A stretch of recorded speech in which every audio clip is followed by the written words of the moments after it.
सलैया साहित्य संसार में आपका अभिनंदन करते हैं।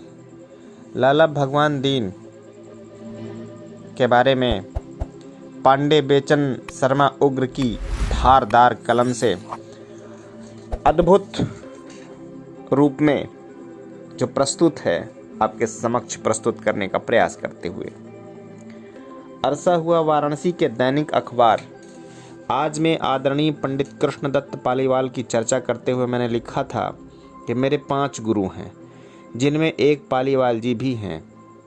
उन 5 में हैं मैं उन ज्येष्ठ अग्रज को मानता हूँ जिनकी पिछले पृष्ठों में मैंने भूरी भूरी भत्सरना की है। बेशक वह गैर जिम्मेदार, बदमाश, बदचलन, बिल्कुल बद व्यक्ति थे, लेकिन जब मैं कै ख ग लिखना भी नहीं जानता था तब उन्हें साहित्य पढ़ने की ही नहीं यथाशक्ति लिखने का भी शौक था।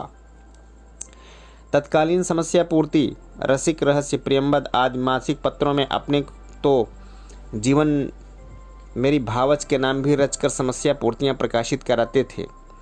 एक बंगाली डॉक्टर को हिंदी पढ़ाते पढ़ाते उन्होंने बंगला भाषा सहज ही सीख ली थी। फलतः बंगला पुस्तकों के सस्ते संस्करण तथा भारतवर्ष नामक विख्यात बंगला मासिक पत्र भी वह मंगाया करते थे।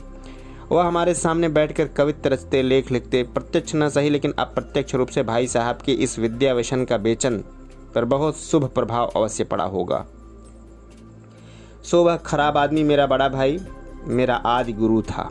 पालीवाल के दर्शन तो बहुत बाद में प्राप्त हुए। बीच में पंडित काशी पत्र पाठी, लाला भगवान दीन और पंडित बाबूराव विष्णुराव परावटकर के शुभ नाम हैं। काशी पत्र पाठी और लाला भगवान दीन मुझे तब मिले जब कमलापत्र पाठी से मेरा परिचय हुआ। वैसे कमलापत जी हिंदू स्कूल और मेरी ही कक्षा में पढ़ते थे, लेकिन मैं था फटेहाल आदमी और एक अदना बालक और कमलापत्र पाठी थे प्रतिष्ठित पैसा पति पुत्र। ब्राह्मण हमारे ही रंग के लेकिन अधिक चटकदार, सरयू पारिणों में पंक्ति यानी परम श्रेष्ठ। कमलापत धवल नवल वस्त्र धारण कर माथे में भस्मी लगाए स्कूल आते।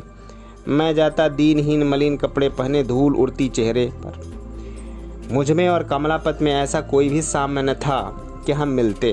वह तुंग हिमालय श्रृंग, मैं धूल धसती धरती की, लेकिन वह घटना घटी जिससे मैं रातों रात हिंदू स्कूल के विद्यार्थियों में विशेषतः विज्ञापित हो गया।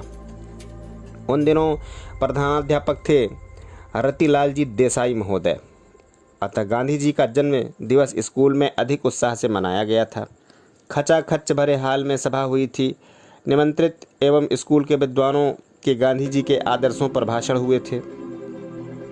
उसी सभा में महात्मा जी पर मैंने एक तुकबंदी रोला छंद में पढ़ी थी, बिल्कुल गलत सलत रद्दी, लेकिन उसमें गांधी जी का नाम था, साथ ही विदेशियों के विरुद्ध विचार थे। पर फिर क्या था, वह तो राष्ट्रीय भावना से भरी संस्था थी ही।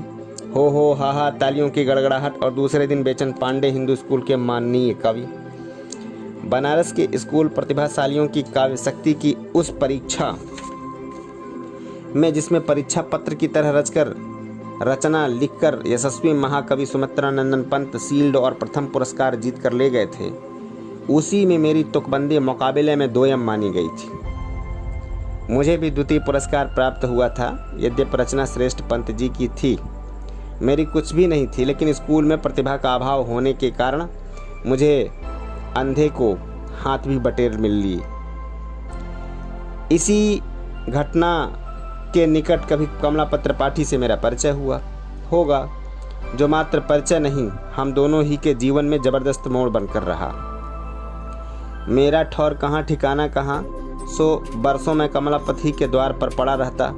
विख्यात नाटककार श्री लक्ष्मी नारायण मिश्र भी उन्हीं दिनों कमलापत ही के विशाल भवन में संभवतः किराएदार की तरह रहा करते थे।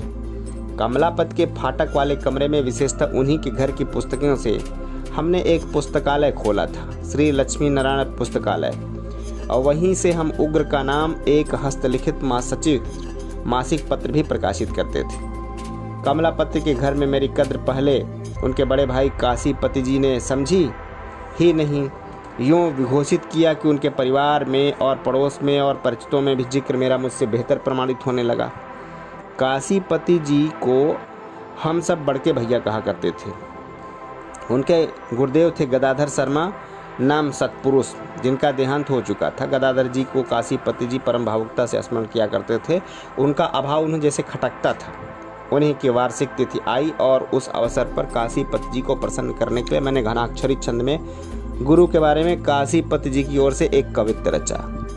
काहू करसी को मैन रह्यो पर जाकी कृपा, तनु गुरु माही बुद्धि पाई सुधा फरसी, नेह दिन दूनो रात चौगुनो ठयो जो रह्यो, भूलिहूँ न जाकी दृष्टि मो पै भई परसी, वासना जहरसी हरसी की थी कामवासना, रही मुखमंडल पे छटा गदाधर सी, बरसी गई है बिनु जाके मन अससता, ताही गुरुदेव जी की आजू आजू बरसी।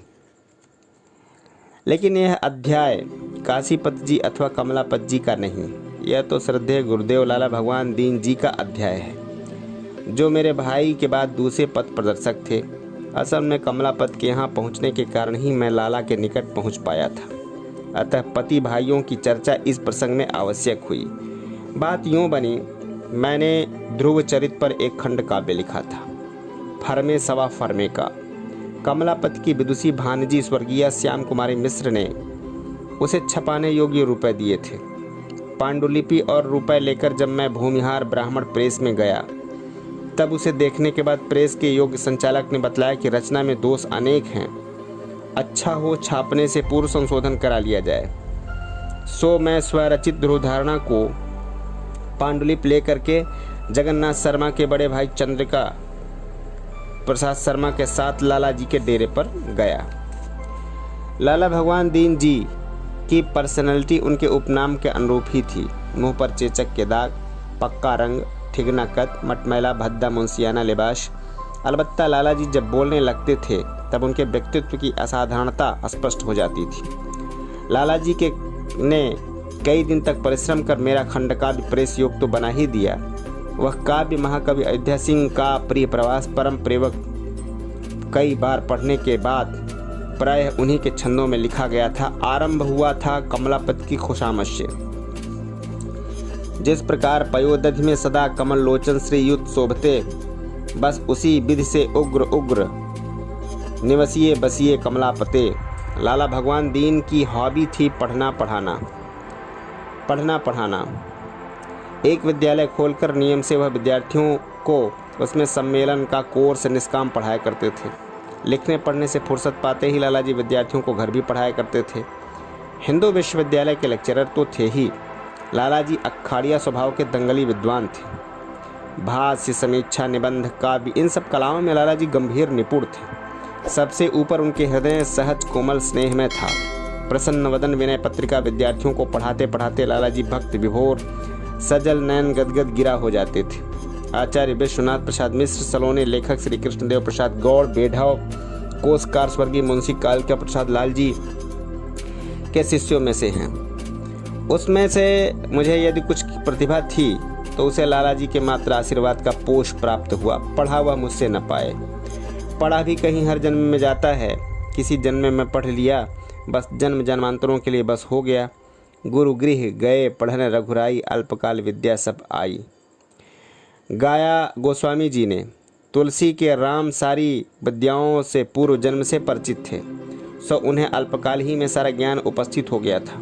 दूसरी बात यह कि यदि प्रेम के महज 2.5 अक्षर पढ़ लेने से पंडिताई का बिल्ला मिल सकता हो, तो 2500 पुस्तकें पढ़ने से बाद हजारिप्रसाद बने वह मेरा मतलब नहीं, जो अक्ल का जहाज हो।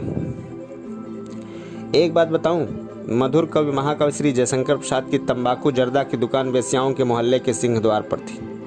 प्रसाद जी की दुकान पर आध घंटा बैठने से वेश्या बाजार की वानगी बहुत कुछ मिल जाया करती थी। लाला भगवान दीन जी का भांडे का मकान तो था ही, बिल्कुल ही पिछवाड़े था। उस आकर्षक दाल मंडी के जयशंकर जी जैसे गोवर्धन सराय में रहते थे, लेकिन दुकान में आते जाते सत मंगला मुखियों का दर्शन वेश्यागामी का बिल्ला लगाए बगैर ही मिलता था। लाला भगवान दीन हमेशा तंबाकू जयशंकर की दुकान पर ही पीते थे। प्रसाद जी जब जब दुकान पर होते तब तब दुखद और सुखद हास्य व्यंग की 2-4 चोंचें जरूर होती थीं। मुझ पर तत्कालीन महारथियों की कृपा भूरी भूर थी।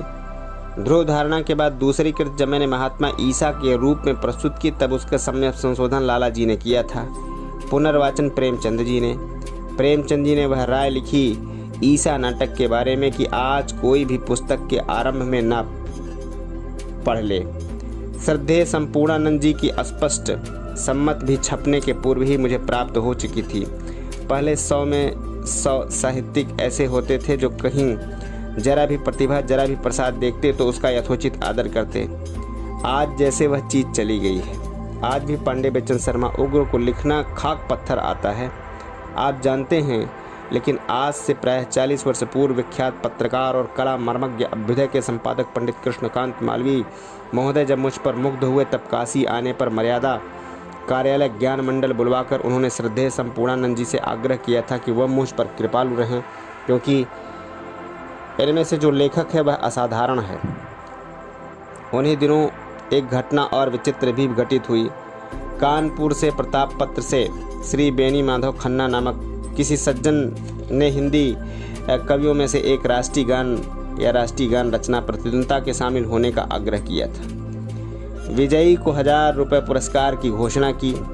प्रतियोगिता के जजों में पंडित महावीर प्रसाद द्विवेदी, गणेश शंकर विद्यार्थी, जगन्नाथ प्रसाद भानु, रामदास जी गौड़ जैसे परमाचार्य लोग थे।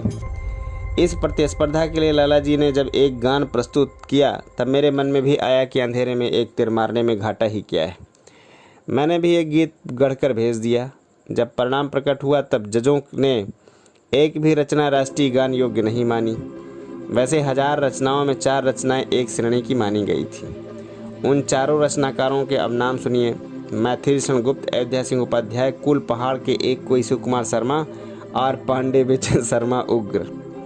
लाला जी की रचना रसज्ञों को स्पर्श न कर पाई। मेरा नाम बड़ों के साथ विज्ञापन में आया। इस वाकया से गुरु गुड़ ही रहते हैं, पर चेले ने चीनी बन चलने की चाशनी में तार पर तार पड़ने लगते हैं। नीचे मैं उस काल की लिखी 1-2 घनाक्षरियाँ उद्धृत करता हूँ, जिन्हें जरा इधर या उधर छूकर लाला जी ने चमका दिया होगा, साथ ही जिनमें न जाने क्या पाकर वह मुझ पर बरद हो उठे होंगे। सुख का पता शीर्षक से सुनाता हूँ। बागन में बारिज में बल्ली में वापिका में बौर में बसंत द्रुमहू के खोजदारियों में वृंदावन कुंज वन ब्रज बनितान पुंज गुंजरत मंजुल मलिंद पखिहारियों में वाराणसी ध्याम वाम देवजू को नाम दिव्य देव सरिधार में न देख निर्धारियों में विश्व बीच में न सुख उग्र पर इते माही कारागार श्रृंखला निहार में निहार में। और दूसरा है ज्ञान मंडल शीर्षक से। उग्र तप करिके उदारता रिझायो विधि मांगो वरदान मोहि अमर बनाइए बोले कमलासन मेरो अधिकार इतो जाई पति कमलासन विनय सुनाइए कहे हठ तूठी हर पास चली जांचे किन शंभु भाखे शिव प्रसाद पास जाइए शिव प्रसाद एवं मस्तु कही बोले अब बैठी ज्ञान मंडल अखंड गीत गाइए।